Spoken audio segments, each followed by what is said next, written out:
والصلاة والسلام على رسوله المصطفى وعلى عباده الذين ارتضى ومن بهداهم اهتدى وبآثار أهل المدينة اقتفى وبعد. Right, so Assalamu Allahi alaikum people. Apologies for the delay.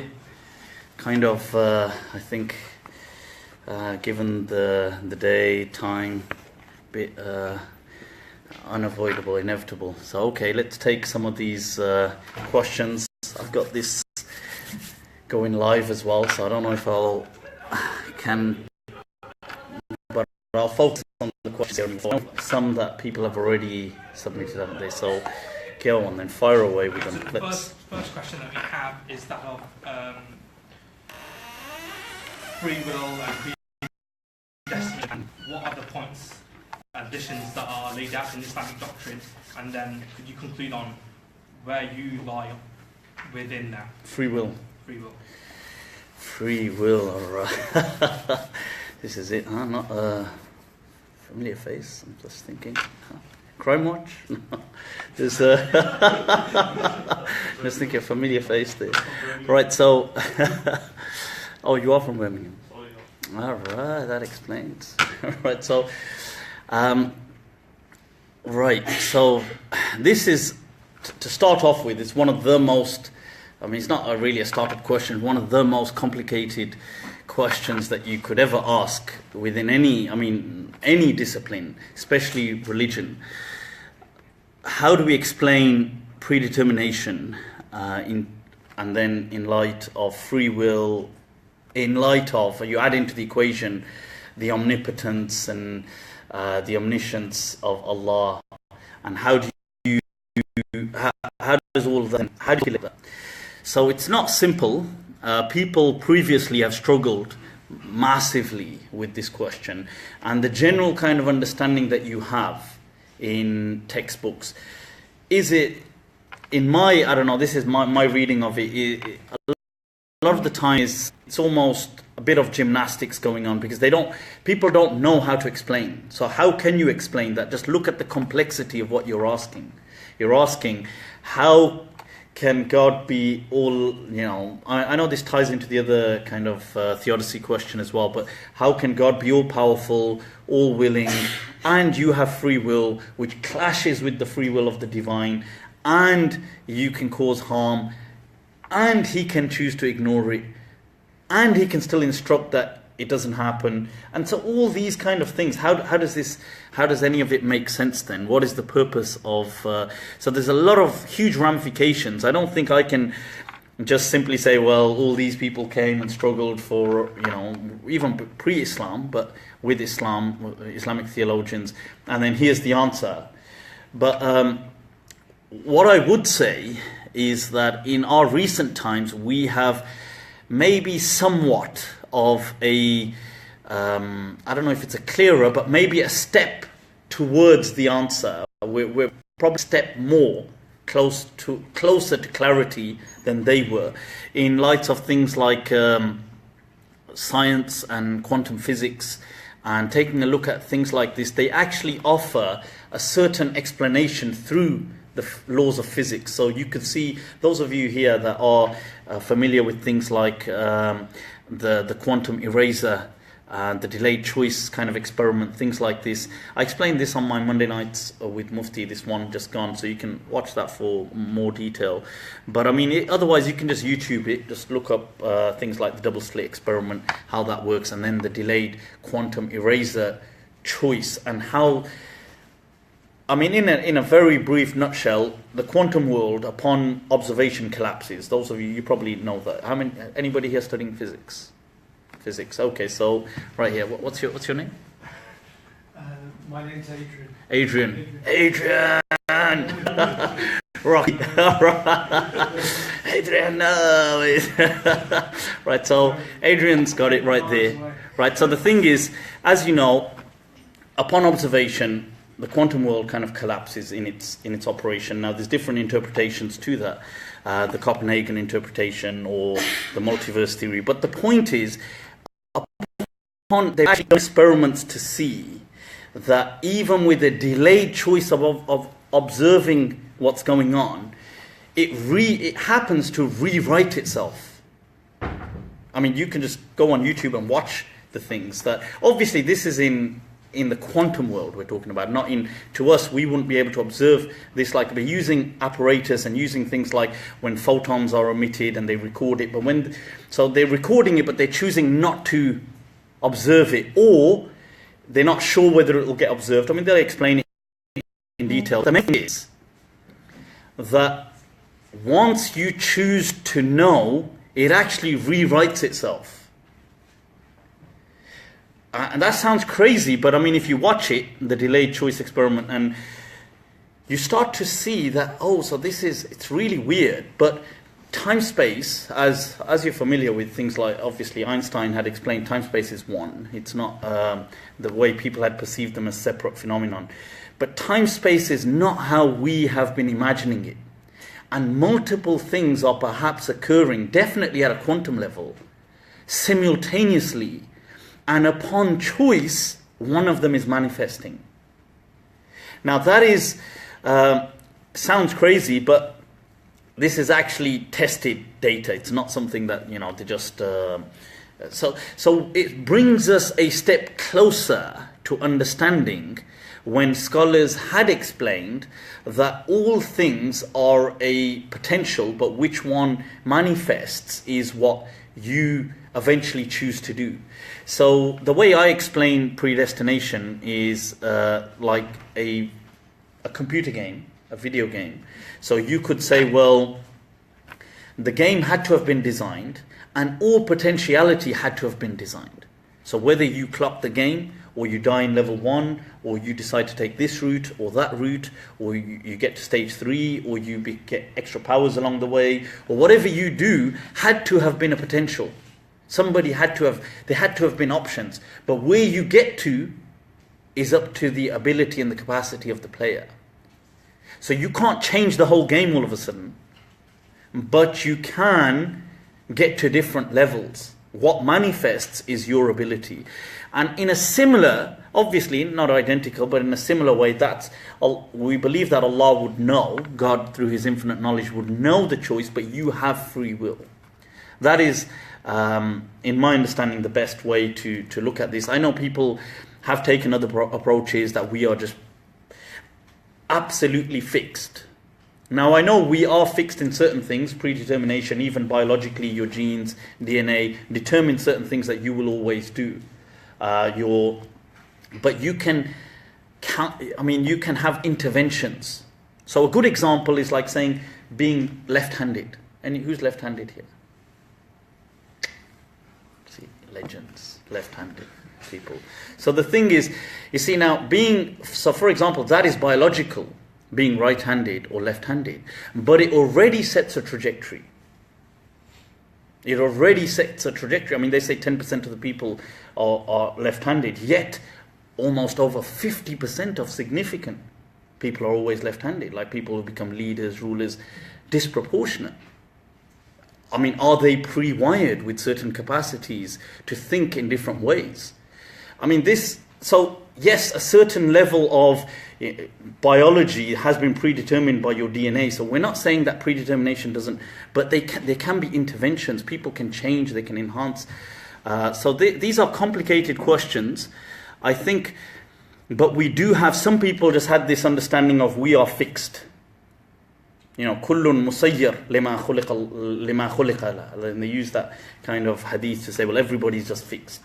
Allah created you to be in this way, and Allah is doing everything. And as opposed to saying Allah has set laws into motion and you are adopting and utilizing those laws, that Allah is literally doing everything. Which then, in my understanding, throws a huge spanner in the understanding of Allah and what is the purpose of the test, and what is the purpose of trial, and what is the purpose of reward, and what is the purpose of anything, if it's only to just say, well, I've designed the whole thing, rigged the whole thing, and I'm just going to... to me, it doesn't really make much sense. So that is best understanding that I would say in that I've explained. Okay.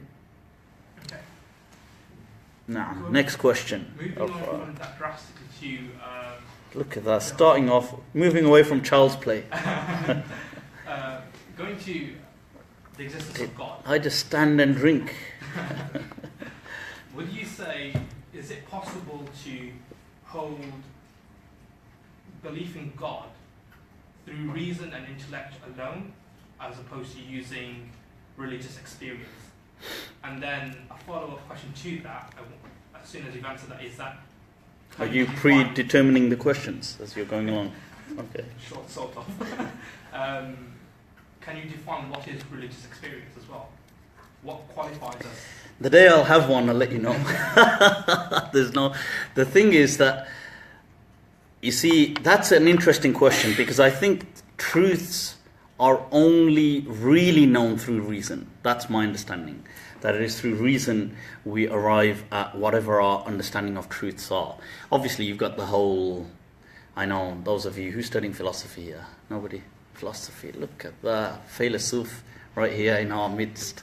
So you're obviously familiar with the whole Socratic kind of dialogue you're going to have there with, well, how can you identify truths unless you have a preconceived understanding of truths? Because I'm sure you've come across that, you've contemplated that many a times, I'm sure. That how can you say that you will recognize truth unless you knew what truth is? Because if I say I'm looking at somebody but I don't know what that person is, or who that person is, or what they look like, how can I be sure that I found them? Which means, do we have a predetermined understanding of truth? Well, that's it's all just daddy questions, the ultimate questions. I mean, so obviously one of the understandings that Socrates tried to evade that by saying, well, maybe we all had ultimate truths and all these given to us previously, but the soul did, and then it's kind of forgotten them along the way. But I mean, the point is, I do believe through reason we can calculate. I don't buy into that. We were all given truths and then we forgot them along the way and stuff like that. I'm just saying that's how some philosophers explained it. But I think through reason we can calculate truths. Now, the thing is, the funny thing here is when you ask people, why do you think God exists? Or sorry, proofs? Did you say proofs for God? Yeah. Proofs. Right, so what are the proofs for the existence of God? The teleological, cosmological, ontological, all this kind of stuff. Really, if you go around the world and speak to people and ask them, do you believe in God? And they say, yeah. And say, why do you believe in God? Really, I doubt anybody's going to really say, well, I observed motion. And I thought, well, motion must have had a mover. And then the mover must have had a prime mover. And therefore, or somebody said, well, it's funny you should say that because I see design and I see... I'm not saying that these didn't aid their belief. But I don't believe... See, look at this meta-belief. Believe that belief.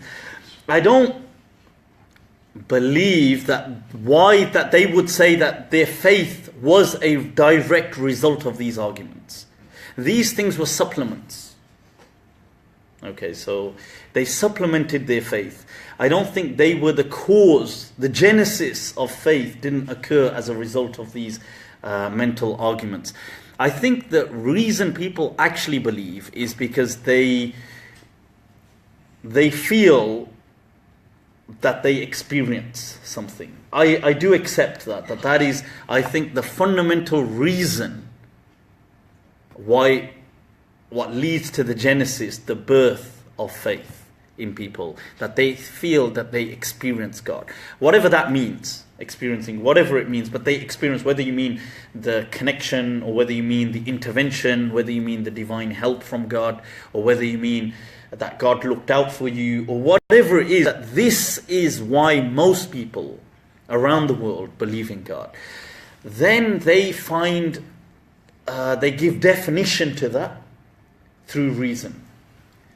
So when I said that I do believe it's through reason we arrive at truth, so they have these experiences, and people are of different categories, so you're going to get some people who just never care. Care ain't the right word, so delete that. Right?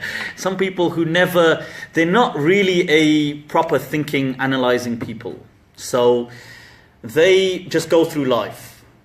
If you look at Maslow's hierarchy, they're at the struggling survival mode. So they're just worried about how to survive, how to do things. They're not worried about arriving rationally and through reason at truths and stuff like that. They're just getting through life. To those people as well, once they experience God, it's okay. The narrative that they have around them is what they will go with. So if they happen to be born in Muslim countries, they happen to be Muslims, they will just be Muslims. If they happen to be born in a Hindu society, they'll be Hindus. If they happen to be born in a Christian society, they'll be Christians. They will just go with the flow. That is most of humanity. I mean, most people, unfortunately, are not your thinking people. Now, when I say thinking, obviously everybody is thinking, but I mean by thinking, I mean people who are driven by reason and who are driven to analyze and evaluate things. Most people will never be like that. Even in the West, when we're looking in the West, you are just... Like, obviously, you could take somebody from the West. Now, we would have here, generally, we would be more centered around critical thought, around reason, around rationality. But that is only in relation to other parts of the world, because this society is built like that. But within our own society, most people are still not... Because this statement is relative to each society. So, obviously, if you're going to pick somebody out of, let's say, I don't know... sub-Saharan desert, and you're going to pick somebody from London, and then you're going to say, okay, well, look, obviously he's clearly driven by reason. But that's because it's not like for like. If you put a person within their own context, most people will not be, by that context, reason driven. So within each environment, what is the threshold to be driven by reason will be defined by your context. So just to clarify that, I mean, now... So most people will just go by the flow. It will be religious experience, but they will go by... And those who do decide to delve deeper will truly, I mean, they will be able to weigh up things through reason. That is the problem with that is reason will not necessarily yield to your narrative. So this is the problem, you see, because... If you start exploring reason, but let's say, for example, you happen to be born in Pakistan, so you are a Pakistani Muslim, or you happen to be born a few miles across the border and you're a Hindu. Now, your religious experience could be equal to all. So, for example, somebody had a near-death experience. They got saved. It was, by everyday terms, a miracle. I mean, not a scientific miracle, but it was like a miracle. Whoa, you got saved. So, God saved me. That is a cross-cultural human experience. So people could now go, they want to devote themselves to God. But all of a sudden, they start to want to delve deeper. They want to understand. They want to make sense of things. They resort to reason.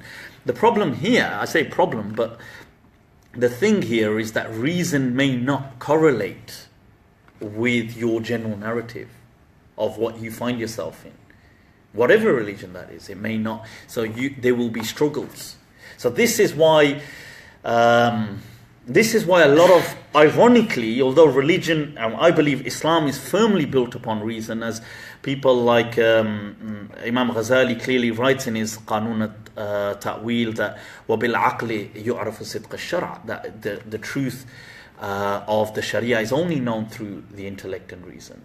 But I mean, that said, even in Islam, in all religions, people will generally scare people away from reason. So the preacher mode mentality is not one of reason. Like, they don't encourage reason. They, in fact, dissuade and discourage that people resort to reason. And that may be because it threatens the whole narrative for them. Because if your common people start asking questions, somebody's got to answer these questions. And it's not easy to answer questions, and it's daunting. So, an easy way is to just suppress the crowd. So we have this narrative in many parts of the world, not just Muslim but non-Muslim, and many parts of the world where people discourage critical thought. They discourage. in fact, it's shocking actually, because we have this in the Muslim communities as well, that I think we're some of the only communities that look down on aql. That the term intellect is viewed negatively. I mean, it's preposterous to even understand that. That the term aql, that people say, oh my God, you resorting to your aql. It's like, no, what the hell should I resort to? No, just primal instincts. Okay then. Then it's definitely going to be reasonable. So that's interesting, you see. So we have this culture. Anyway, so I hope that sheds some light. Yeah? I received 2 questions of similar nature. One, Allahu Akbar. You receive questions too? that's why the room was given. Is Nasr and Hassan the evil eye even real in this world, or is it just a myth? Second is, can you explain Deja vu in Islamic perspective? Look at this, alright. Bloody hell. Evil eye. Right, so it is I, the evil eye. These things don't, in my understanding, the term evil eye in my understanding is just a synonym for envy and jealousy. That's my understanding. Many people seem to want it to be something else, with mystical, magical, evil, actual powers, physical powers that can kill people, collapse buildings, strike thunderbolts, cause cancer, cause poverty, cause the economic crash that we had. It can. This is what people believe, but somehow, obviously, then they're asked the question that, well, why? Go on then, do it then. But it should be on standby. So then they say, well, no. The answer to that is it's involuntary. So even the agent, the perpetrator, involuntarily is doing this, so he can't be asked to perform it on standby. This is, in my understanding, medieval kind of pre-medieval and medieval beliefs. This is it's unfortunate because it brings Islam into disrepute. Having these kind of beliefs, people bring hadith to show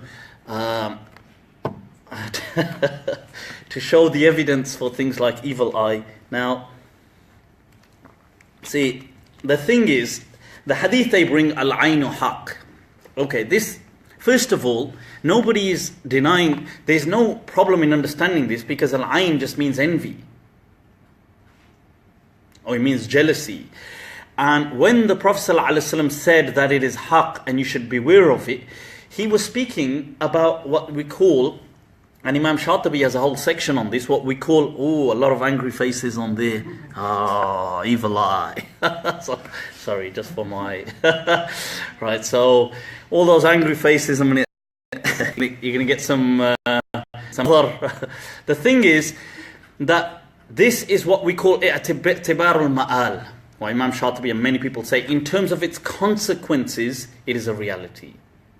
So it's not a reality, like envy in itself doesn't do anything. It's when you act out on it that it does something. It is dangerous. So, where is the evidence? Well, we have this book called the Quran, you see.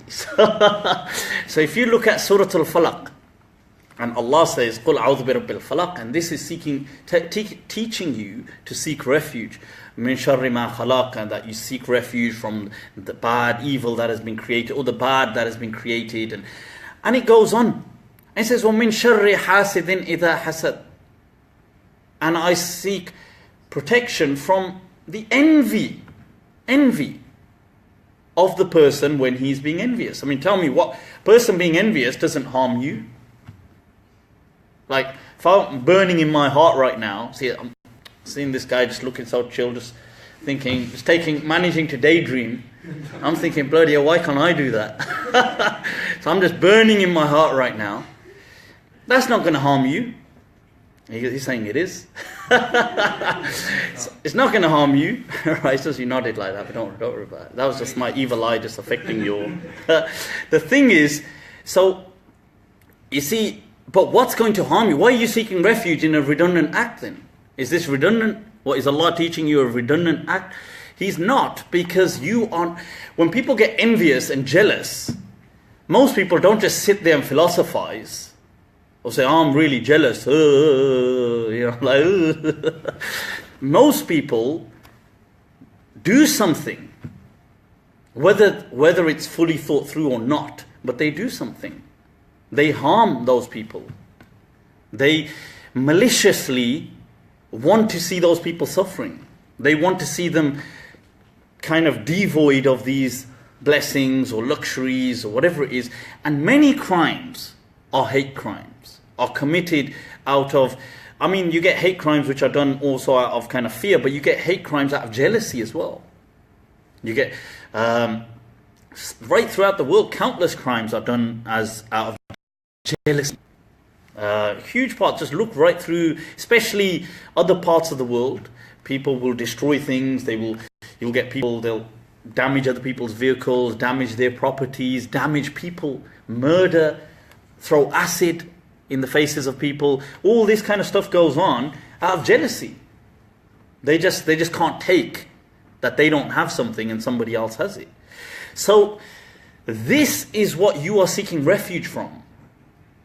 Min sharri hasidin idha hasad. Otherwise, when the person is having envy, sitting there being envious is not harming you in any way. But most people don't just sit there. So when the Prophet said, Al-Ainu haq, that envious eye is true, like you should be wary, he was speaking about the person acting out, as they do in most cases.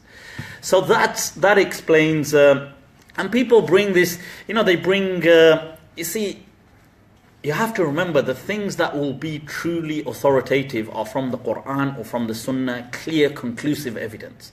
Not hearsay, not just interpret. People say, oh, in Yusuf alayhi salam's time, in the story, he says, وَادْخُلُوا مِنْ أَبْوَابٍ مُتَفَرِّقَةٍ, go through different doors, I want you to be safe. So some Mufassirin said, oh, he said to the sons, go through different doors because he's so good looking.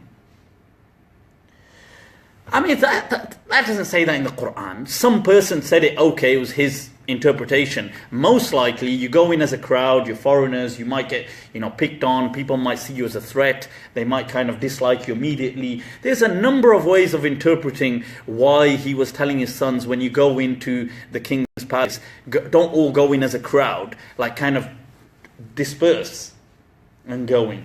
It didn't have to. So just because some person, or even if it was a companion, interpreted this as that may have been because of the evil eye, that is not necessarily authoritative within the Sharia. That's an opinion.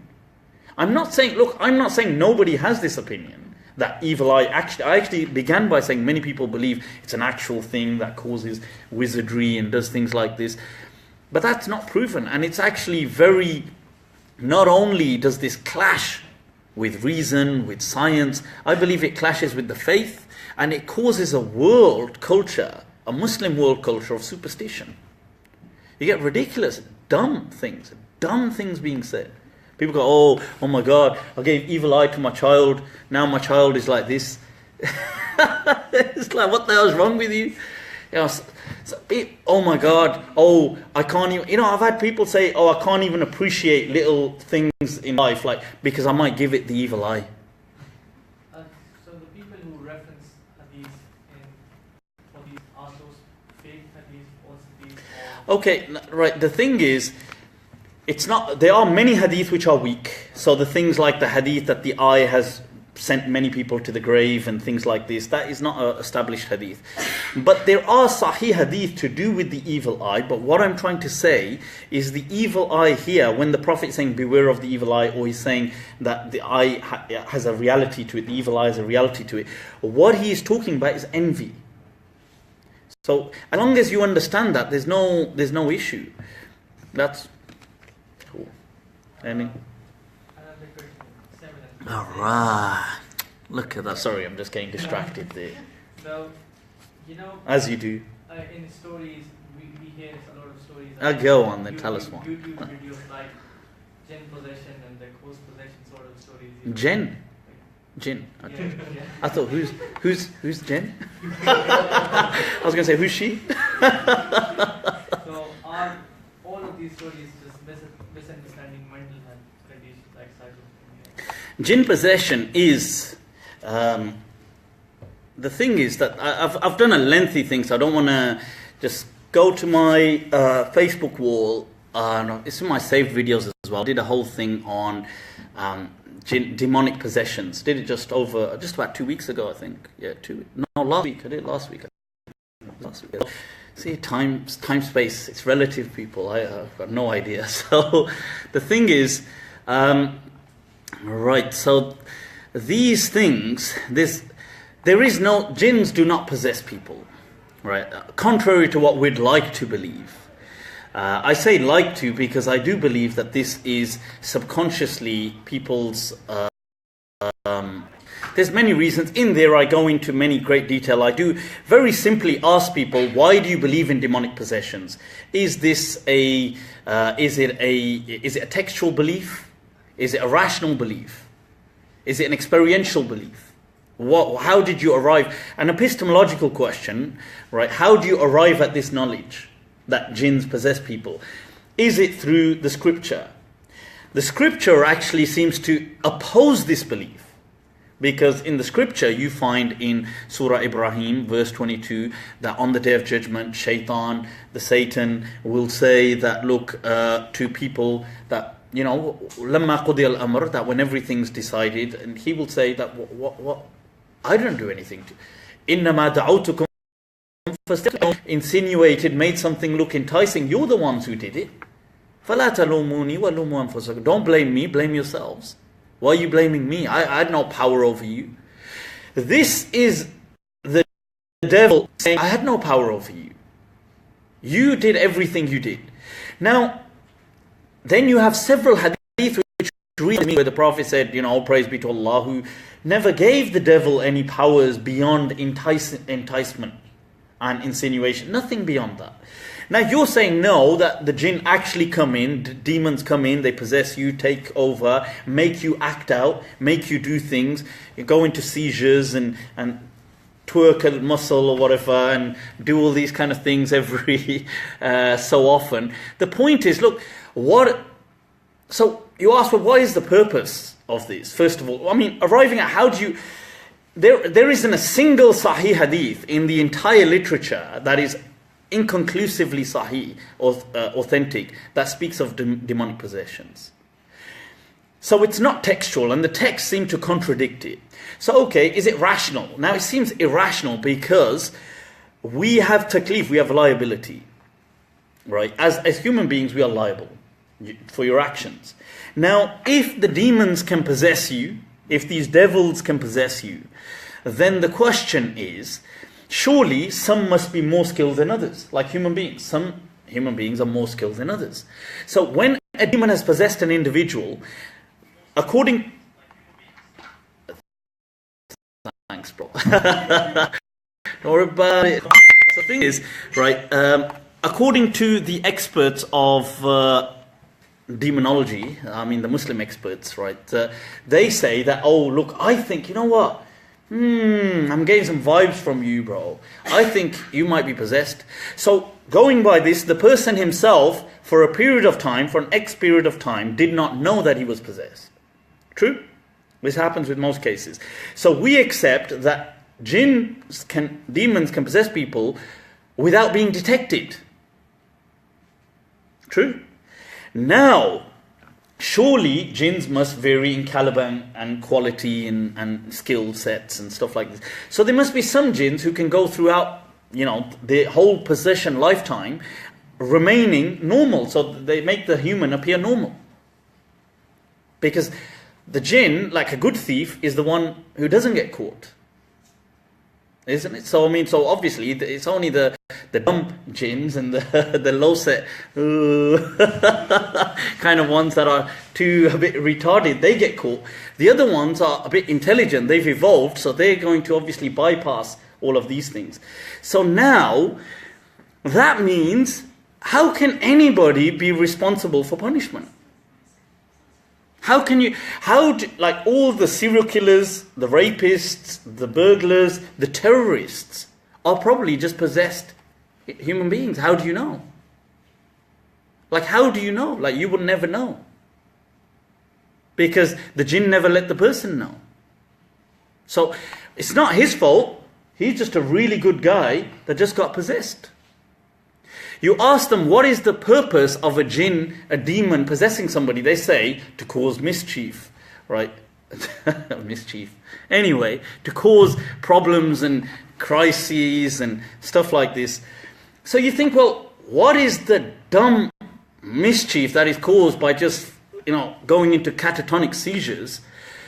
You might as well turn somebody into a terrorist. You're going to cause real mischief like that. There's no point, having a bloody catatonic seizure and like doing this. That's a bit low level. That doesn't even classify as crime. That's dumb. Like if you were a human being, it's like saying, oh, I want to steal something. I put in all this effort, and what did you steal? I stole this. I planned it for a whole year. I mean, you have to be so dumb. So if a jinn works so hard, sacrifices his own time, possesses an individual, right, in order to create fitna and fasad on the earth, and all he gets to do is just create some abnormalities in health. First of all, it contradicts the Quran that he's causing actual health problems, where the shaitan said, I don't have no actual control over you. Secondly, he is, but that's all he's doing. Whereas what he ought to be doing is committing murder. He ought to be doing is spreading mischief, blowing up bombs, and maybe he is then. So maybe ISIS are really just people possessed by jinns. No, but what's to say they're not? What's to say they're not? Where is your categorical proof that they're not? Because if you're pushing this narrative, then what's to say they're not? Then you throw in, you got to do that 2017 throw. You throw in the topping that they say demons can take inanimate forms. They can become anything. So in that case, how do you not know that they haven't just become a page in the Quran? How do you not know? People say, yeah, but the Quran is protected. But it doesn't mean your copy of the Quran has to be protected. You're telling me Qurans that are printed don't have misprints? How do you not know that the book written by Ibn Taymiyyah, that jinns actually possess people, isn't a jinn? How do you know? How do you know me standing here right now ain't a jinn? That one you would never know. Because even I believe I am. So, how do you know that Facebook, when you're watching Facebook, it's not just a jinn? So it becomes dumb. It just becomes absurd. That you don't know anything then, and everybody, and no, there's no liability, there's no... So, and experiences, which is the real answer, why they believe in this kind of stuff is through experiences.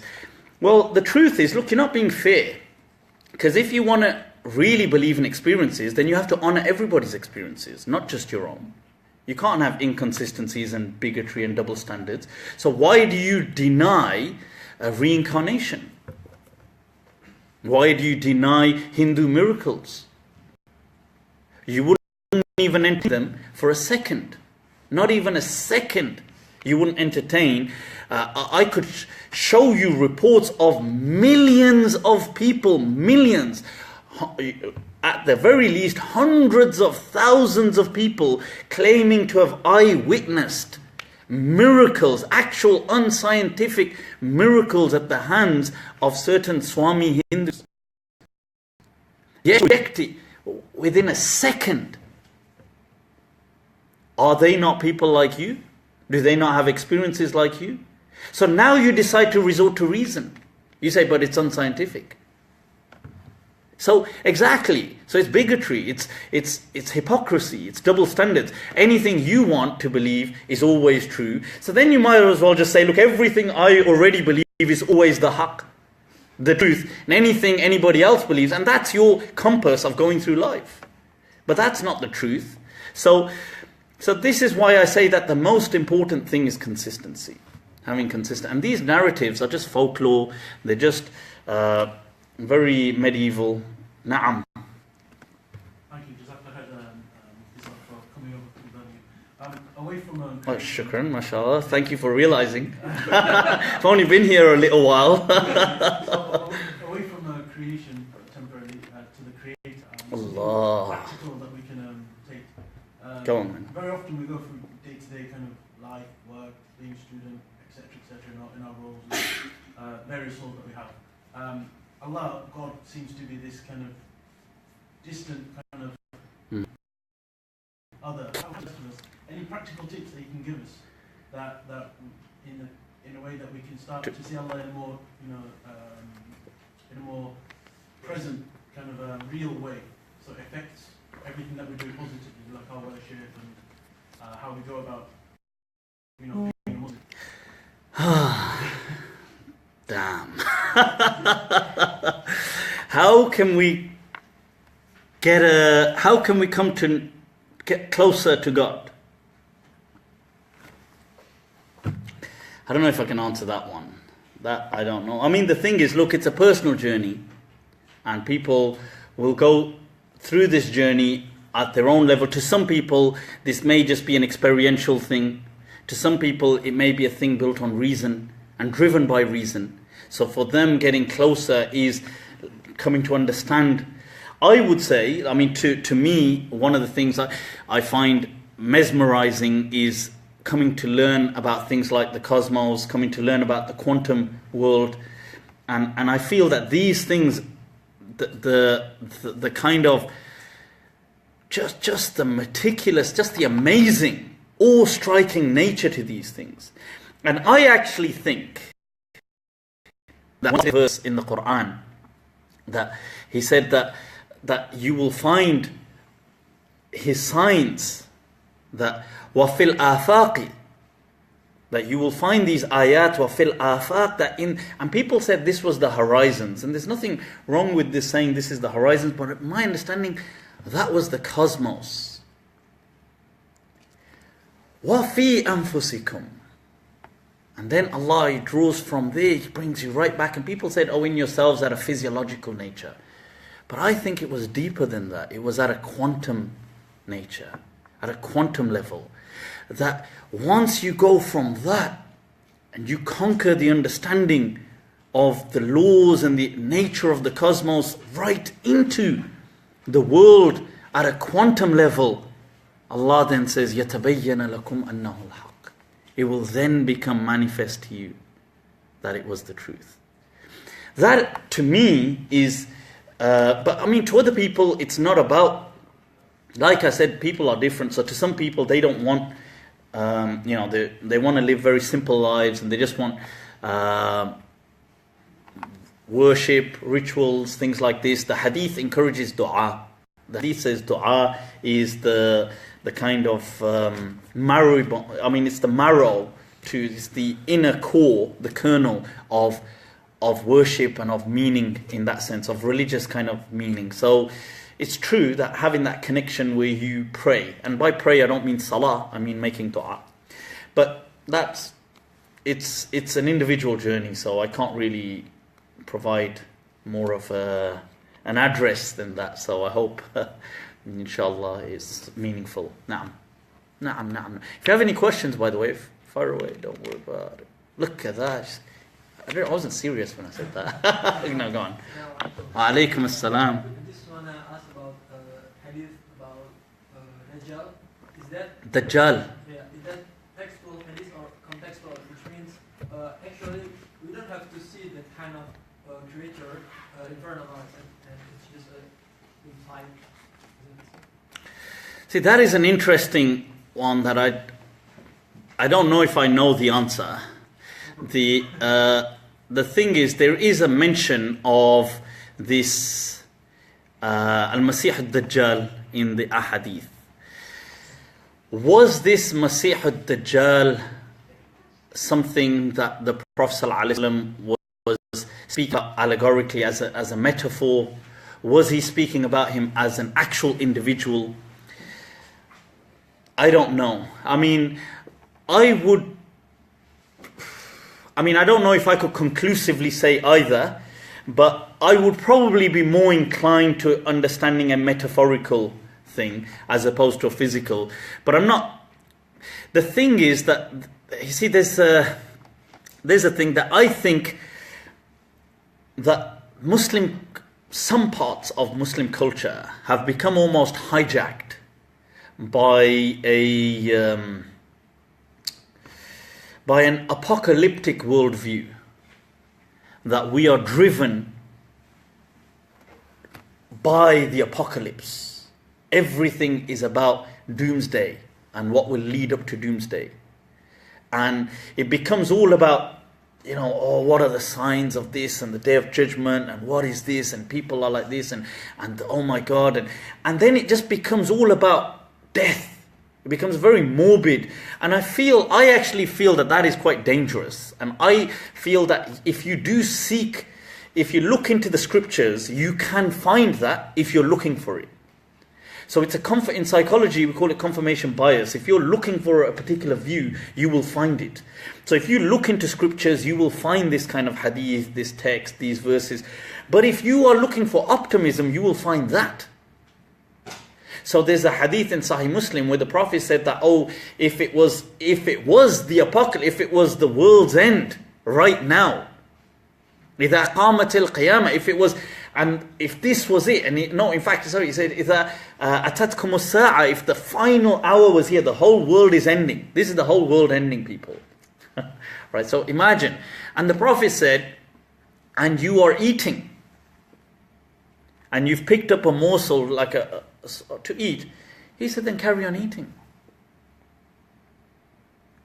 A better hadith in line with the same thing. Okay, you might think, you're eating, whatever, so how is that so? In Sahih Muslim, the Prophet said, if the final hour was here now, وَيَزْرَعُ أَحَدُكُمْ, and you are planting a plant, you've got this plant, you're putting it into the ground. He said, فَلْيَزْرَعُ, he said, carry on. Like you think, what's the purpose of that? Isn't the world coming to an end now? I'm putting in this plant. The thing is that it's all about life, not about death. And I think that this view has become hijacked over the centuries, and it becomes a common worldview amongst several Muslim kind of societies. And it doesn't become dangerous in all, but in some, if you get that worldview, add a few more elements to it, like political elements, it can become devastating. It becomes what you have in the Middle East, ISIS, a death cult driven towards the apocalypse and with an unquenchable thirst for world dominion. It becomes like it's all about death, it's not about life. And it's all about not only triggering doomsday for everybody, but taking everybody with you. So I don't like that view at all. That kind of, I don't mean that dangerous view is obviously everybody condemns that, but even this morbid, this is why I said it's like a very gothic but an uncool gothic version of being goth, Muslim goth. And it's this, so I don't like it at all. And I do think you are right, you can find hadith that support it, you can find verses in the Quran that support it, but that is an unhealthy, it's an imbalance. If you're looking for it, you can find it. If you're trying to be neutral, you will see optimism right there staring you in the face, inshallah. Yep. The physicist. But if you think about it, in a multiverse, you might actually still be here right now. So, well, if you were an electron, we could have arranged that. But so. Well, I am. Alright, so, okay, go on then, people. Any questions? Yeah, you're welcome. How can you send this question? Evolution, Big Bang, Adam and Eve. The real fake. Is this? Didn't you tell me that? You should have told me this was going to be a live execution where you're going to execute me. So, do I have to read out a script before this happens? So, I sent the question in. I said, do you believe in evolution? If so, is human evolution separate, and does it clash with the creation story? Sorry, what were you about to say? Could you repeat his question a bit louder? But he's already said it. it's evolution. Someone else asked about the Big Bang theory as well. So, The Big Bang. yeah. Evolution. Allahu Akbar. Look at this. The big questions, daddy questions are just going down here. That's it. This is just right. So, people. All right. Well, anyway. Right. Well, obviously, the thing is, the Big Bang and stuff like this are demonstrated through science. That I think even Muslims accept the Big Bang in general. Like they try to use the verses. That Allah created samawati wal ardi and then wafataqnahum, and that we kind of cleft them asunder, and they use this as the Big Bang evidence and stuff like this. But so I don't think Muslims have an issue so much with the Big Bang. They definitely seem to have, unfortunately, I say unfortunately, have started to have an issue with evolution. You see, the thing is, people, evolution, you see, when we say this, there's, right, okay. Evolution in general, there is this question of Adam. Okay, so we just suspend that for a moment. This question of Adam. But evolution in general, in my understanding, is undeniable. Right. Of course we believe in evolution. Allah says, وَجَعَلْنَا مِنَ الْمَاءِ كُلَّ شَيْءٍ حَيٍّ. And we placed everything from life, from water that came to life. Now this, he didn't say we created everything. He placed it. جَعَلَ not خَلَقَ. And the thing is that, you see, one of the ways to get into this is when people start saying things like this to you, is to just stop them and say, right, okay, I don't want to, for a moment, I won't answer. You tell me how it happened. How did this happen then? Forget about what I think. You tell me, how did it happen? Do you believe that, first of all, how old do you believe this earth is? How long do you think humans have roamed on this earth? Do you believe dinosaurs existed? Do you believe that there were different kinds of humans, as in hominins, different kind of, like, so, Neanderthals or Homo gaster, Homo erectus, Homo whatever. I mean, so do you believe these different things existed, these different homos, different humans? What do you believe? How do you believe animals appeared?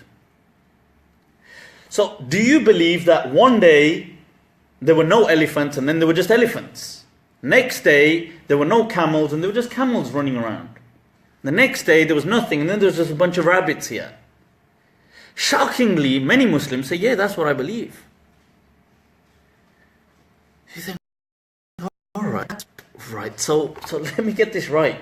So everything just like this. So there was nothing and there was just... So why are the fossils in order?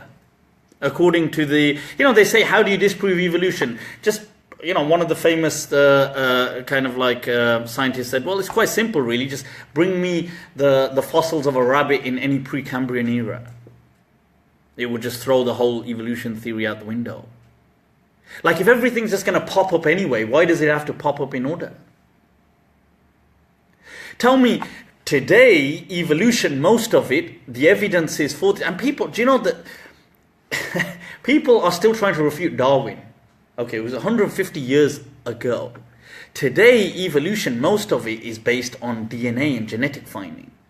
It's not even based on fossils. I mean, fossils are important, obviously, but... So, there's no point speaking about Darwin. Today, it's about genes.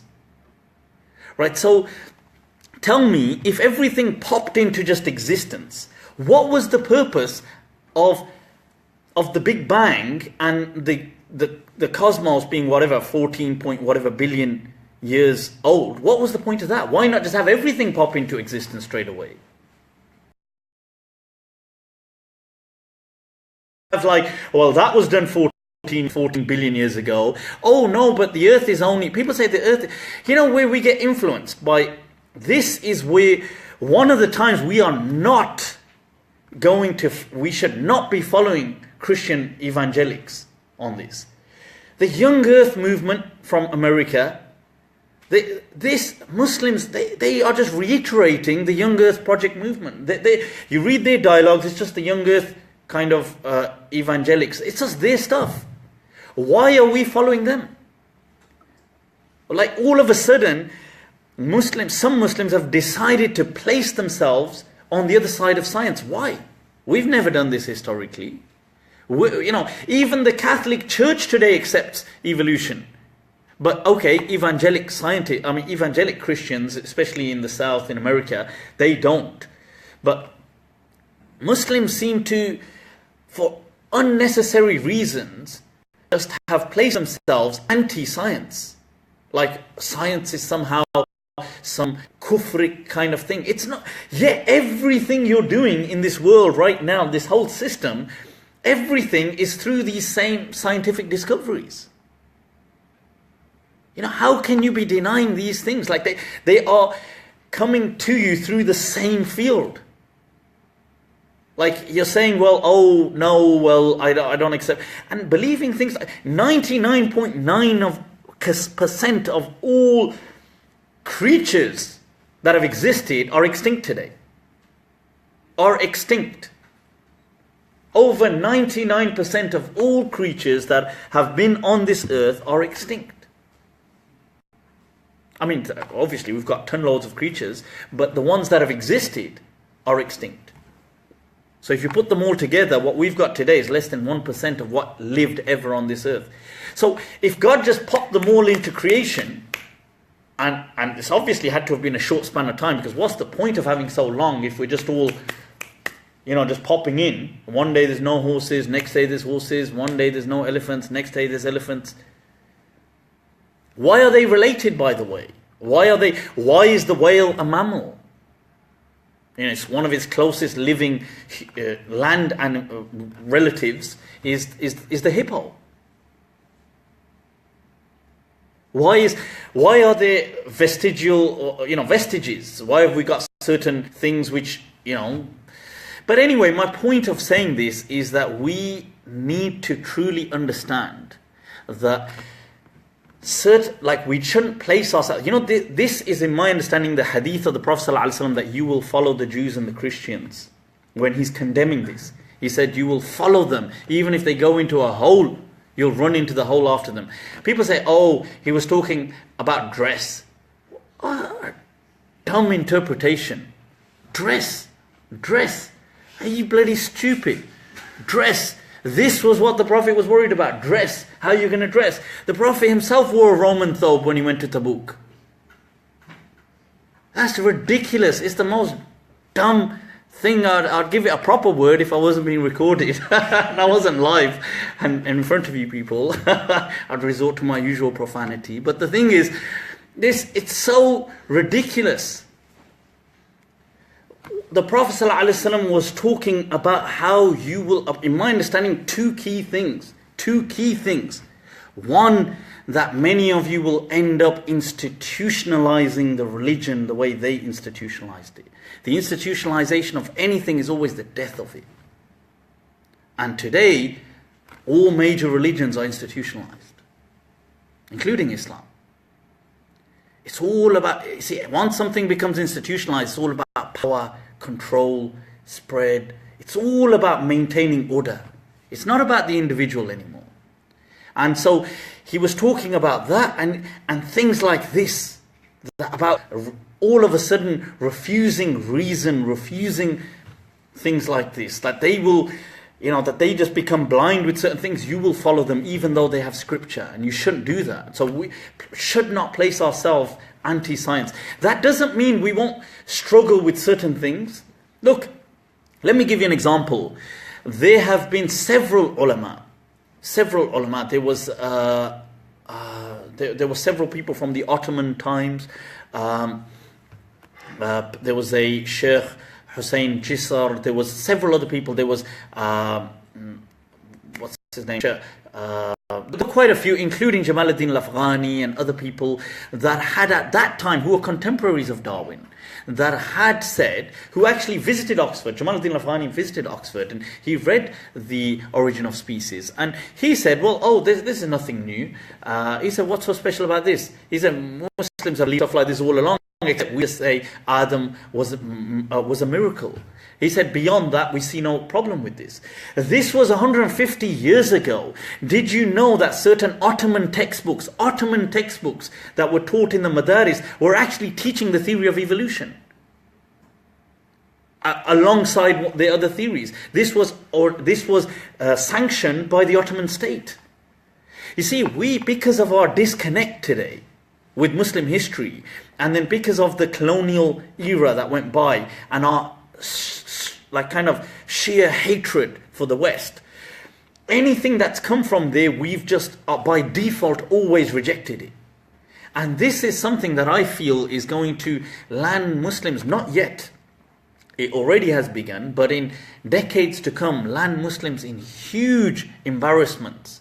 This kind of stark creationist evangelic Christian doctrine of saying everything. Many Muslims believe, by the way, the world is only 100,000 years old, which is ridiculous. Okay, ridiculous. They've got bones from Neanderthals much older than that. The Neanderthal, by the way, I don't know if people know, the Human Genome Project is complete. Right? Most people should know that. It's been complete. What was it, 2000, 2001? The Neanderthal Project was complete in 2010.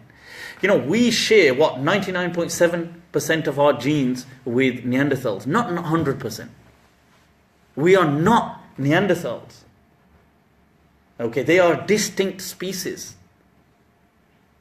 To think that was just human bones, every single human bone actually shares the same genetic makeup 100%. From anywhere on earth to anywhere on earth. Even the ones, you can dig them out the ground. So the point is, when you have a difference, it is categorical. It's not just like, it's just a 0.3%. No, that's huge. It shows you are not the same species. You are related, but you are not the same species. Would you say then that certain Islamic teachings we need to be revisiting? The scholars need to sit down again. I think there needs to be certain teachings need to be revisited. Many teachings need to be revisited. Not in a way that, I'm not saying, our tradition is amazing. It is an awesome legacy that we have. But the thing is, you have to remember, each scholars, they did this for their day and age. So when we're reading Ibn Rushd, he was dealing with his day and age 900 years ago. When we're speaking about Ghazali, he was doing the same thing. When we're speaking about Abul Walid al-Baji, when we're speaking about other people, they were doing the same thing for their day and age. Now we today, our things have become out of sync. I like to use the word out of sync instead. So it's not that they're irrelevant, but they're out of sync. That we are not up to date, nowhere near. Like my point of mentioning people like Sheikh Hussein al-Jisr and other people, and Jamaluddin Afghani and this thing, was to show that, look, that was 150 years ago. Imagine if 150 years of Muslim scholarship dedicated to the field of evolution, where we would have been today. But because people ditched it and we went even more behind, we've kind of gone in the other direction. So you get people, they're refuting things like, one, they don't even understand evolution. This is another thing. So they're rejecting things like Lamarckian, which is a form of evolution. He was much before. I heard this clip, somebody saying, it was on Facebook going around, somebody trying to, and people going, wow, what an excellent refutation of evolution. And he's in, I don't know, I think in Hyde Park, or he's somewhere, but anyway, he's saying, he's got this non-Muslim, and he goes, really, evolution? But that's just a member of the public. He goes, evolution? What about Lamarckian evolution? So what about that? Did you know this was a term, evolution was a term that came up before him. It was used by Lamarck, and it was used, no, it bloody wasn't. Even Darwin never used to call it evolution. They used to call it transmutation. None of the people know what they're bloody talking about. He doesn't know what the guy's talking about. The guy he's obviously talking to doesn't know what he's talking about. And they go, what an excellent refutation. Lamarck wasn't even talking about natural selection. Lamarck had an understanding that maybe, so for example, giraffes, their necks grew because they kept stretching them. So he had this understanding that, okay, that what you keep putting pressure on, right, kind of it's used and, use it or lose it. That kind of thing. That's been disproven. Okay, it's not a use it or lose it. Evolution is not a use it or lose it kind of. I know that, you see, that comes into certain things, but it's not. But I mean, you can read through how it works. I mean, whether there's going to be genetic drifts or there's going to be mutation, migration, the different things that lead to evolution, the different factors. But it's through natural selection. It's not through things like, now we would say Allah has set laws in motion. Allah has created instincts that will do certain things. It's not, and then Allah knows they will play out. So, obviously these laws of nature, laws of physics, they come to us through Allah. Allah set them in motion. Now, sorry. Different question. Go for it, man. What the hell? That's enough of. I'm going to be declared a kafir anyway after this. Right. Am I already declared a kafir? No. Okay, so can we change the madhhab we follow? So, person has asked, may I use Hanafi time arrangement for Asr time when I still study in the UK instead of Shafi's, which I used to use with my son? Can we change the madhabs? Hell yeah! Become Maliki people. That's the way forward. The thing is, look, madhabs are schools of law. They are ways of looking at Islamic teachings, ways of looking at Islamic Sharia. It's an attitude. It's a personality, if you like. The way I like to picture them is, imagine they're people. Like each one is a person. So a person will have a personality. He'll have an attitude. He'll have a sense of humor. So this is what madhabs are like. They are understandings of Islam that organically emerged traditionally in regions. So the Sahaba that stayed behind, or the Sahaba that mainly lived in Medina, had a kind of attitude, if you like. They were different people, they were different attitudes, but they had a general, something that could cover them, if you like. And they had a way of looking at things predominantly. They taught their students, who taught their students, who then ends up with Imam Malik being the kind of voice piece for that. Same thing in Iraq. You get this going on. Imam Abu Hanifa ends up being the voice piece. This slightly changes with Imam Shafi'i, and I've got this kind of thing on, I think it was misinterpreted. I had this informal discussion with a scholar. It is on YouTube, I think. But and I speak about Imam Shafi'i and what led to his, because Imam Shafi'i kind of, pre-Imam Shafi'i, fiqh is always regionalized. It's always about a region. So it's all about the culture you grew up in. Imam Shafi'i, he changes that. So he says no, and comes out with this objectivity. I say objectivity, but which makes it sound good, but I don't agree with his way of looking at things. But he comes out with this de-regionalized fiqh approach. In this discussion, I kind of go into the reasons in why I think what led to that. And I think some people thought I was being disrespectful to Imam Shafi'i.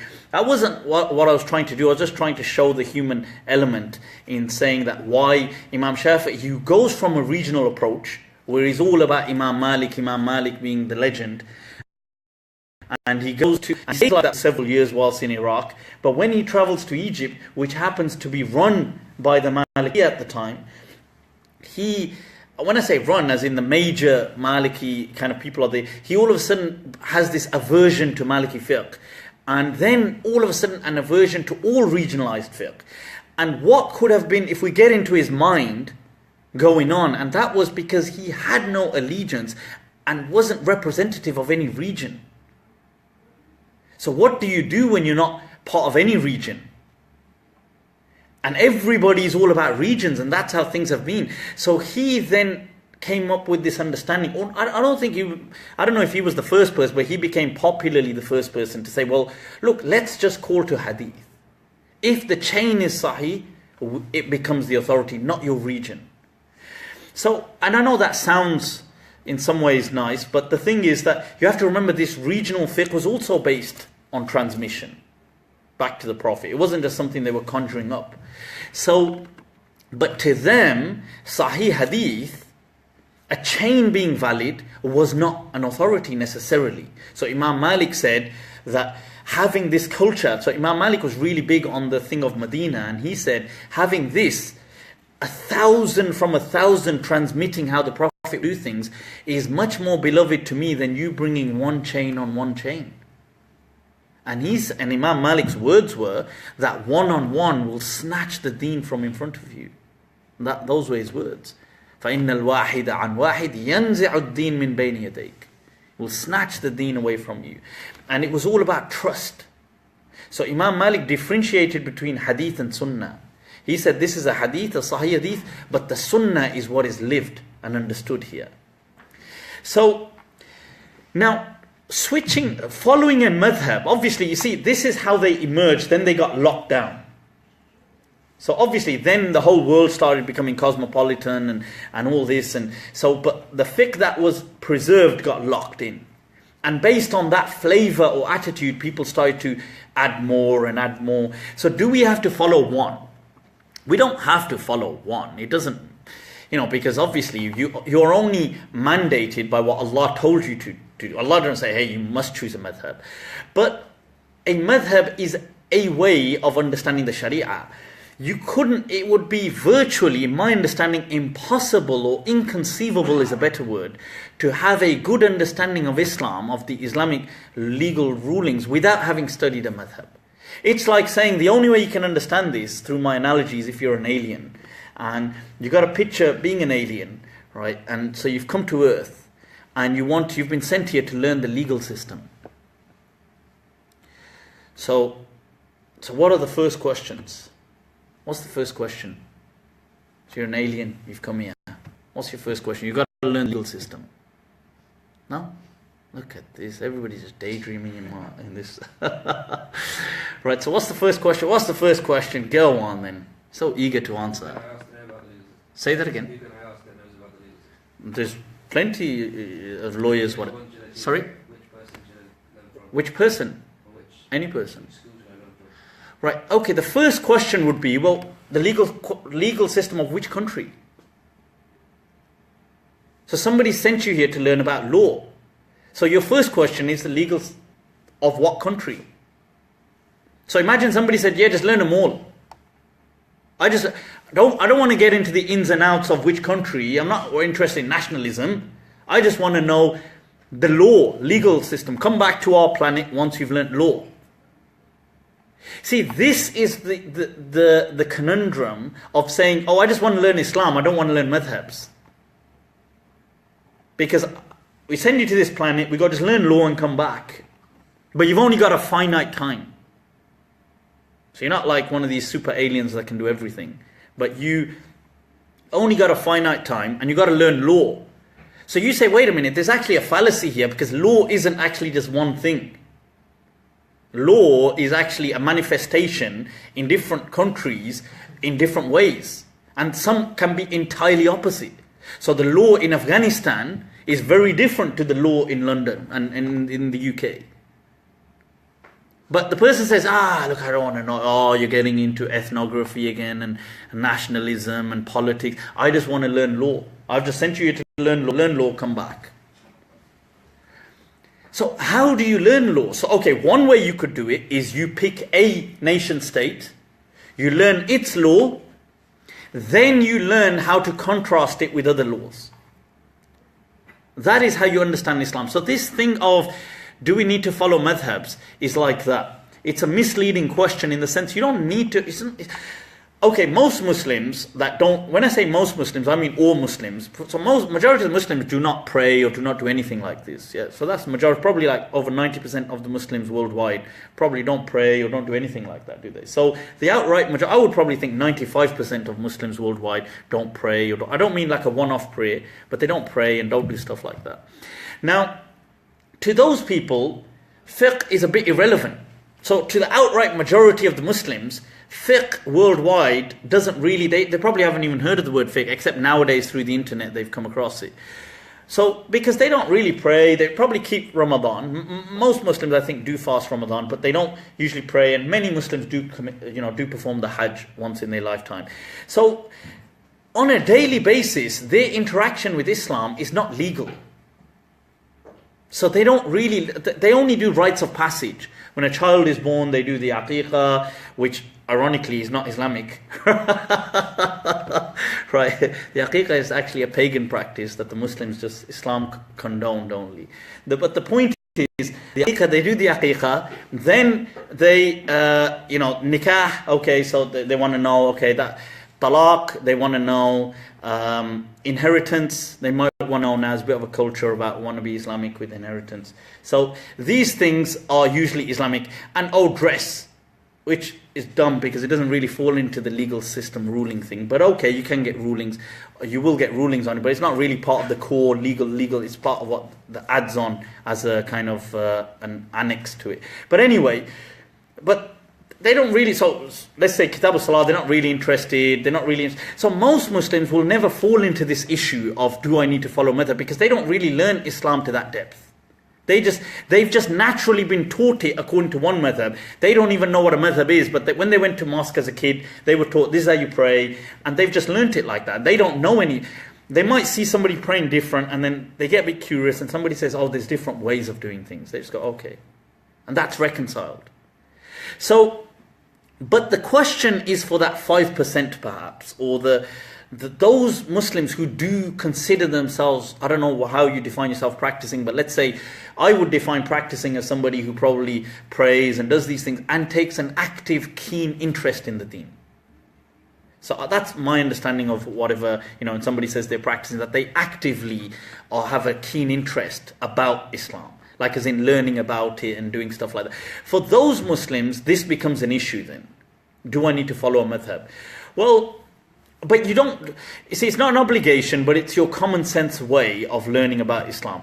In the West, I would genuinely say that in our era, the madhhab that really, in my understanding, does seem to be so compatible and congruent is the school of Medina, is the Maliki school. Right, so we're giving out free memberships, people. Free T-shirts and cinema tickets if you're interested. So that's that, yeah. Are we allowed to listen to music and qawwali? Allah, what is this, man? Just shoot me and get this over and done with. Aim there. Right, so this. Bloody hell, I'm gonna get trolled like hell now, so is it? Oh well, so right, so the thing, music, Allahu Akbar. Here's an interesting thought. You see, I was mesmerized by this thought the other day. I was listening to this audiobook.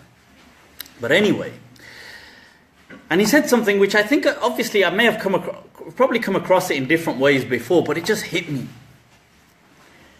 They said, in reality, you see, our minds, our brains interpret data. They interpret sensory data, perception, sensation.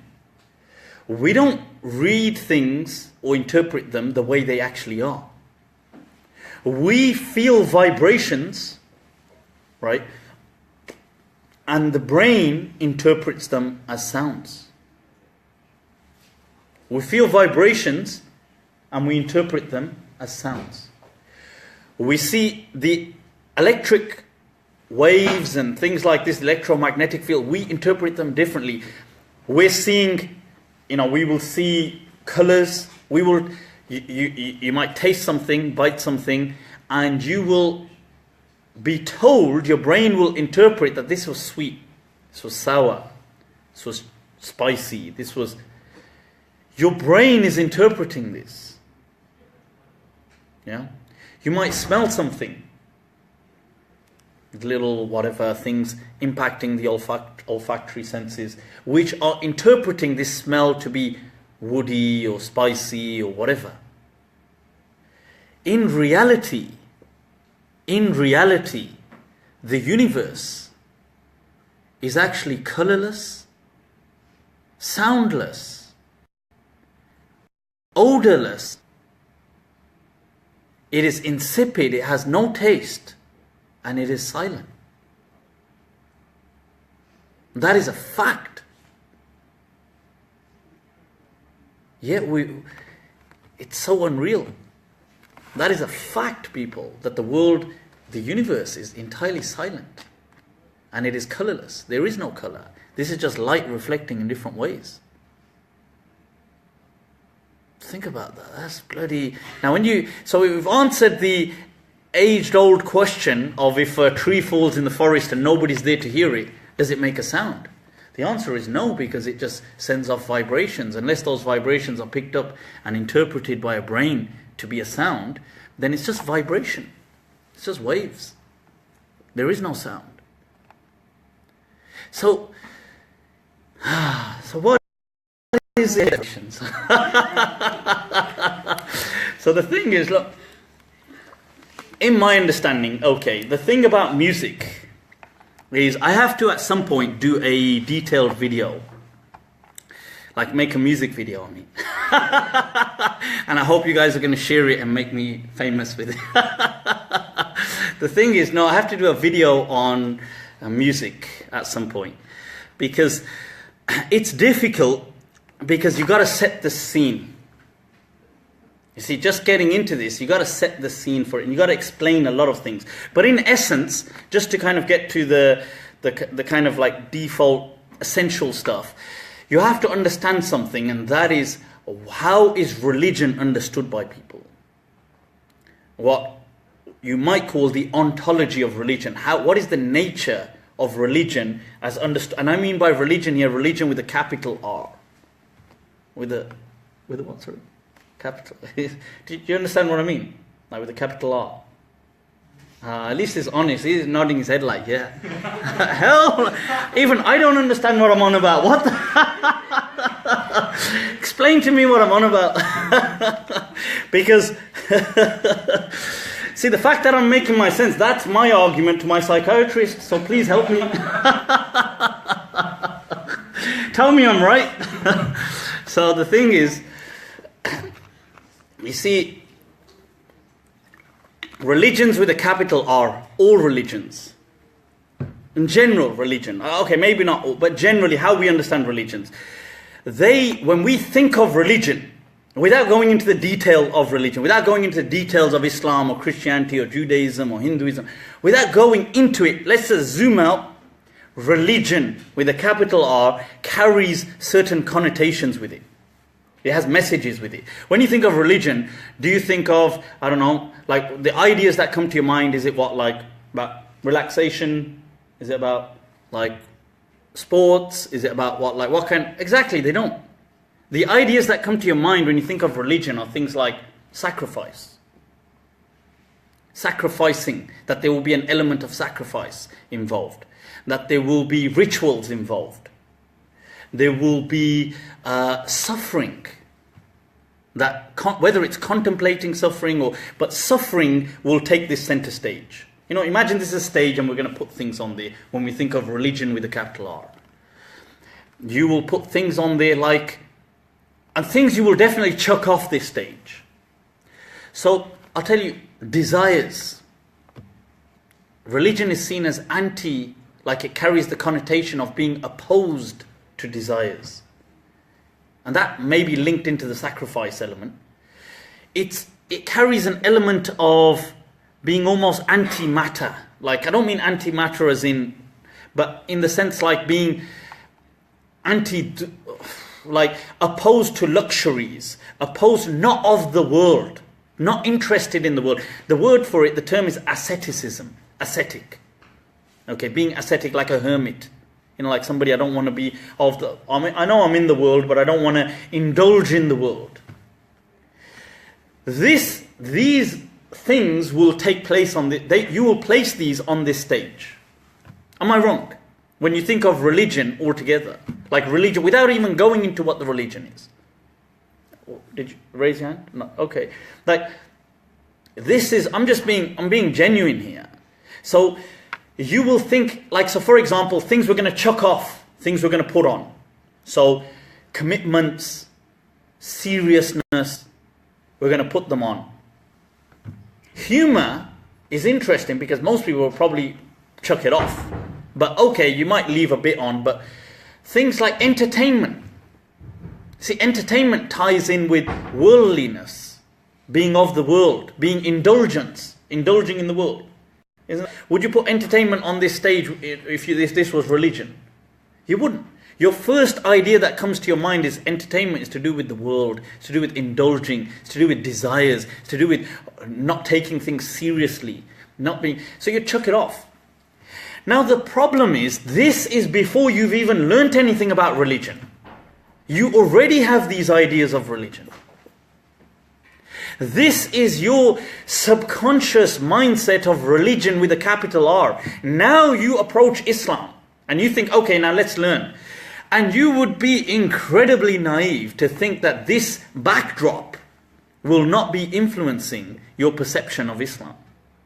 It will be, consciously or subconsciously. So now somebody asks you, music. You don't even need to know anything about hadith, about Quran, about sunnah, about tad'if, about tasheeh, about the mustalahat, about the science. You just straight away think, oh, no, music, that can't be halal because it's all about entertainment. It's all about, it's about the world. It's about being distracted. It's not being focused. It's not. You see, so your backdrop is what actually guides you through religion. Believe it or not, it's not actually the religion itself. Most people think the religion itself is driving them through the religion. It's actually their preconceived concepts of what religion ought to be is what drives them through religion. And the rest is a confirmation bias. The rest you just pick up along the way.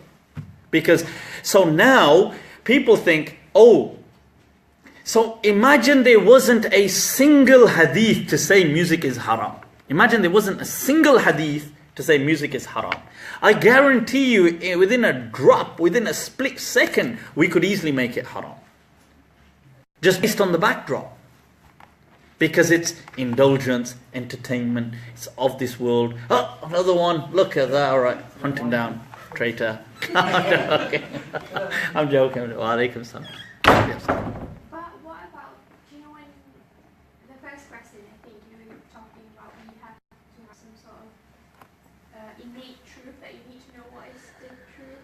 Reason, you mean through reason? Yeah. But so, like relating it to the backdrop, then I would think... You see, but this is it. Not most people will be driven. We'll have basic structures, but you see, human beings, you will make these associations with religion. Why are you making those associations with religion is an interesting question. Now maybe that's because of the kind of cultural indoctrination or your perception of society or what you've just generally picked up on. I'm not saying these things will all be innate, but most people will make those associations. I guarantee you could go somewhere else, you don't know the people, ask them what would they associate with religion with a capital R, not a religion, just religion. They will come out with very similar things, like rituals, sacrifice, suffering, anti-world, indulgence, anti-desires, being, celibacy. See, things like celibacy tie into being anti-desires. So it's the same kind of things they will come up with. Now, once you have that, you don't even need texts to make things haram. Because even if there was nothing to say music is haram, it already clashes with your understanding of religion. Like, let me give you an example. Imagine somebody came up with, let's say they chose something new, a new thing, which wasn't from Islam, but it tied in with one of these. How would it be condemned? I don't know, can you think of an example? So, let's say, right, so, see, it does help to be on drugs, doesn't it? My thinking would be, no it doesn't, say no to drugs, that was a joke, bad joke. Alright, so the thing is, right there, sorry. Right now. So the point is, I was still a joke. So, okay, let's take celibacy as an example. Since the quick, bright thinking minds of the future sitting in front of me in York are so quick to come up with answers, right? I'll just, using the quantum eraser, I'll just erase your answers and I'll just give one as an example, right? So let's take celibacy as an example. Now, you see, that's actually funny, celibacy. I mean, it's not funny, but it's actually very boring, I'm sure. But the point is, what's interesting is, what makes it funny, is we actually have a text where the Prophet condemns celibacy. Like, you all know the hadith where the man comes to the Prophet, says, oh, 3 men come, and one says, I will, I'll stay up all night and I'll pray, and another one says, I will fast and not open my fast, and another person says, I'll never marry any women, and stuff like this. And the Prophet goes to mosque and makes a khutbah, and he condemns all 3. And says, what's wrong with people? Ma balu aqwamin, they come to me, what's wrong with people? They tell me their piety, and they think this is pious. And he says, why don't you go to sleep during the night? And if you want to pray, just pray a small portion. Why don't you, fast and not fast? And he says, and what's wrong with getting married? And so the point is, so we actually have a text which is sahih. But let's take this as an example. So we're actually looking at it from it's slightly handicapped, the thing is, right? So it's not even a level plane. We're looking at it with the fact that we've got existing texts. Yet, do you actually think that people would oppose it? If a person said, I'm going to commit myself to God, and due to my commitment, ek baar mein commitment kar lung. The thing is, due to my commitment to God, I'm not going to indulge in any marriage or have anything to do with women. How much do you think people would condemn that? Do you think they would condemn it? I mean, I know they would say, but do you think they would really condemn him? I don't think they would. This actually happens in several parts of the world, even now. There was a book written by Sheikh Abdul Fattah Abu Ghudda, a famous muhaddith of Sham, where he wrote, Al-ulama al-uzzab alladhina atharu al-ilm ala al-zawaj. That those bachelor ulama who preferred knowledge over marriage. He wrote this book where he lists throughout the centuries people like, for example, Imam Nawawi. You've heard of Nawawi, never got married. Ibn Taymiyyah, you've heard of Ibn Taymiyyah, never got married. Some of you thinking, well, why is that? That's not surprising. As a joke, right? I do appreciate Ibn Taymiyyah. So the thing is, but I suppose he was in prison, so that kind of, but he didn't get married. There were many others that didn't get married. What's the caveat here, though? Right, people ain't on it today, so it's okay.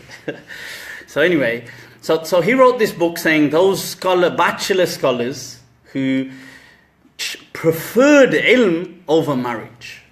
You know, when you read through the tabaqat of the ulama, there are several, like Qadi Iyad has a book, the Spanish famous legendary don of Muslim Spain, Qadi Iyad. You've heard of Qadi Iyad? You heard of Qadi Iyad? Yeah? Alright, good. So I should blag a few names just to check, make up a few names. Have you heard of... So the thing is, so Qadi Iyad, when he's writing biographies of people, he'll say, oh, so-and-so, and he chose not to get married. Do they condemn it? No. I know the question here is that I suppose people are going to go into the whole... They're not going to go... You guys didn't go into the whole concubinage thing there. I suppose you didn't go into that, where Abdul Fattah Abu Ghudda doesn't touch up. He speaks of historical figures. So, although they refrain from marriage, does not equate to necessarily refraining from sex. But, nevertheless, a lot of people don't pick up on that point. But the point was, he presents this as saying marriage compared to knowledge, and knowledge was above marriage for these people, and they sacrificed their life for that. This was hailed and praised. People wrote taqareed in praising this book. I feel you would have very little resistance Yet you have a clear hadith condemn. You have a hadith that the Prophet said, "An-nikahu min sunnati." Yet people would not, because it ties in with that backdrop of suffering, anti-indulgence, anti-desires, anti-this, and it's anti-Islamic.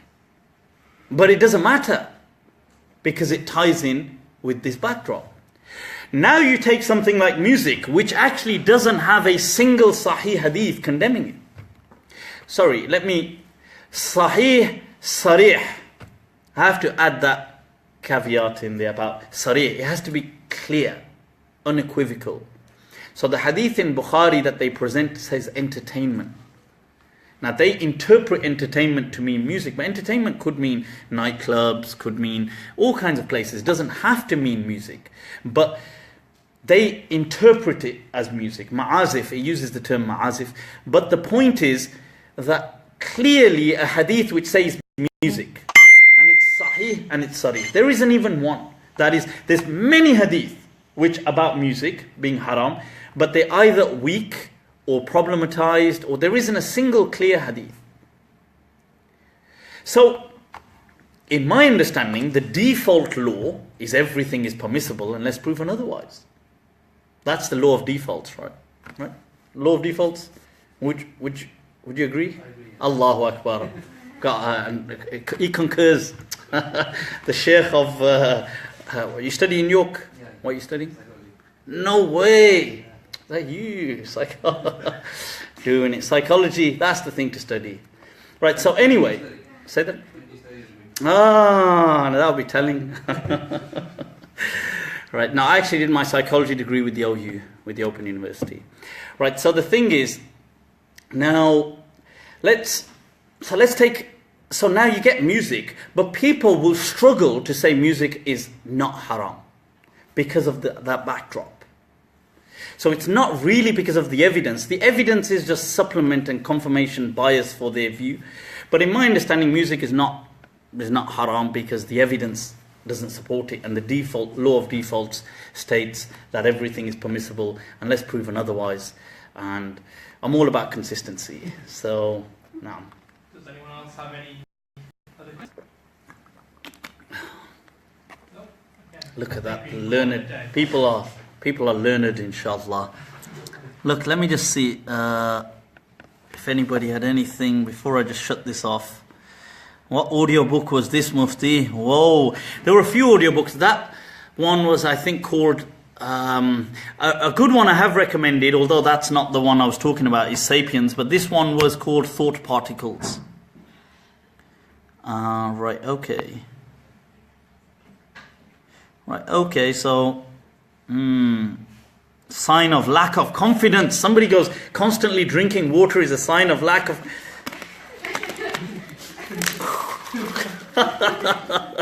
Hell yeah, that's it. You're on to me, Adam, man. You're doing it.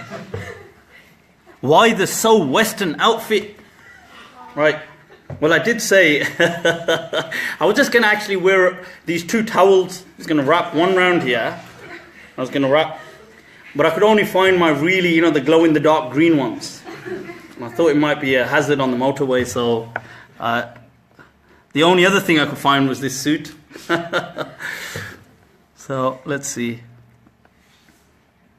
Right. Right, so okay, I was just seeing, because before I close this, if there were any linked statements. Right, okay, so should women wear hijab? Ooh, who the hell? See, I can't even read that name, it's in a foreign language. Look at that. That's how you get away with things. Put them in foreign languages, nobody can even tag you. How the hell are they supposed to find? Looks like it's in Thai or something, I don't know.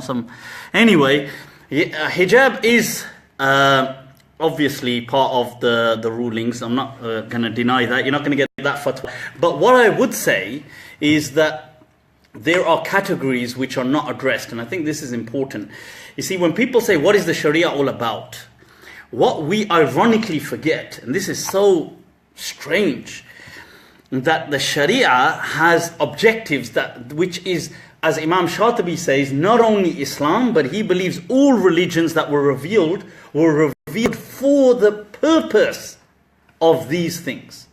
Primarily, these were the primary purpose of not only Islam but all revealed religions. And he said there were 5. This is what the Sharia came for. So when people say Islam, in my understanding, has really been revealed, Islam, so people can connect to and understand God, can understand Allah. That is the sole purpose for revelation and for Islam coming.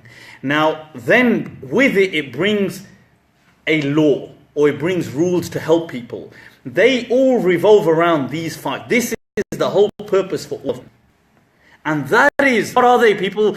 The first key word, the preservation and welfare of these 5. So look at that, the preservation. It's come to preserve and to seek welfare, maslahah of these 5. Of life and nafs. Ad-deen of faith. Al-aql, the intellect. God damn, who would believe the aql is one of them, with all the anti-aql, anti-intellect rhetoric we have within the Muslim kind of societies. Aql is one of the 3. This is agreed upon. I'm not making this up. Those of you think I'm reading it from the next is right. This is these are agreed upon. Aql, nasl, progeny, because through it the safeguarding and survival of humanity through children, having children, right? So this is as a collective, obviously, not each person doesn't, but as a collective. Al-mal, wealth. Who the hell would have thought of that? I thought with all the indulgence, these are the 5 things that the Sharia primarily came for. The preservation of these 5. Whatever directly impacts these are called the maqasid of the Sharia. Whatever directly impacts these becomes haram. Whatever indirectly impacts them, so then there's 3 layers to how these maqasid are approached. So you've got these 5, but then you've got 3 layers. So we've got like this kind of like, I don't know, one of those quantum kind of diagrams going on here. But you've got, so the core layer around these 5 is what is called sometimes the necessities, ad-daruriyat. Anything that impacts one of these directly is haram. Anything that is needed to preserve these directly or as a whole is usually mandated. Sometimes some things are not mandated because they're left in the instincts. So although Allah does say eat, kulu washrabu, eat and drink, but Allah doesn't have to tell you, you better eat, otherwise you're going to be sinful. Because He has placed within you as part of the fitrah certain instincts that even if you don't want to eat, they will make sure you eat. You understand? So you have the instinctual kind of drives as part of your fitrah. But the preservation of these things, the first layer is called the daruriyat. Then you have something known as the hajiyat. That is things which indirectly impact these. And they may also be made haram because they can lead to harming these, but indirectly. So for example, trade and having certain transactions. Now it's not a necessity of life. These are needs. So they're called needs. They're not necessities. You could live in a tent out in somewhere, but that's not how life will generally prosper. It's a need of life. So you have certain laws that are put in place, and all your buying, selling, these kind of things come into here. Right?